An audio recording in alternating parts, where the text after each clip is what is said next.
Okay, so I decided I needed a table for my shop. I've got really no table at this point to put anything on. I did assemble these shelves, but I need just a shop table in here.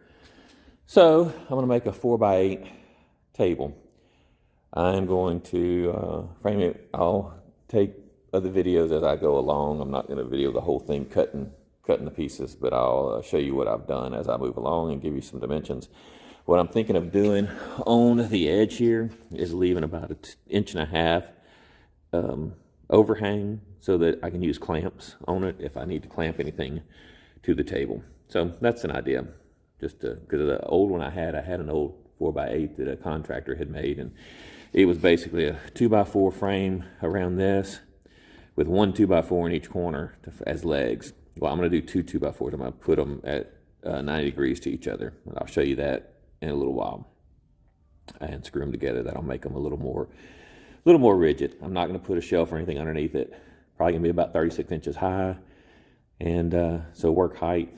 And that's my plan. All right, so this is what I've got so far. I've made the frame. I've taken off 3 inches on the long pieces. So instead of being 96, like the plywood is, which is 8 feet, they are 93. These cross pieces, 3 cross pieces, I took 6 inches off of those from 48 to make them 42 inches. Of course, I just cut them 42 inches. I didn't take that off. But anyway, so that accounts for 1.5 inches on both sides, plus giving me 1.5 inches overhang so I can have a clamping surface. I'll show you what that means here in a minute. What I'm going to do now is I'm going to take the frame, move it out of the way, take the piece of plywood, put on top of the frame, and screw the frame, screw it down, or screw the plywood to the frame. Show you what that looks like in a minute. Okay, since I just want 1.5 inches overhang, this is my frame. This is a 2x4 piece of scrap. So if I bring it out to the edge, lined up here, put it down here and lined up, I'll have 1.5 inches all the way around. I'm going to check it all, and then I will screw it down. Okay, so it's now attached. And while it was flipped over, this is, of course, sitting, that's the bottom of the table. When it was sitting flat on the concrete, I walked on it. It gave a little bit in this 4-foot area, but I am 250 pounds almost. So I think we're going to be okay. I'm going to make the legs. Like I said, I'm just going to put 2 2x4s together. I'll show you a picture of that when I get it, and when I get one made, and I think I'm going to make them 36 inches long. All right, 3 screws.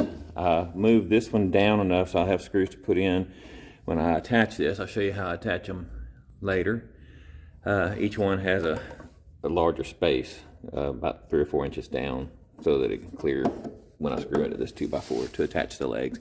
And I'm just going to attach them on the corners. I'm going to take them, figure out which side has the screw further from the end, which is this end.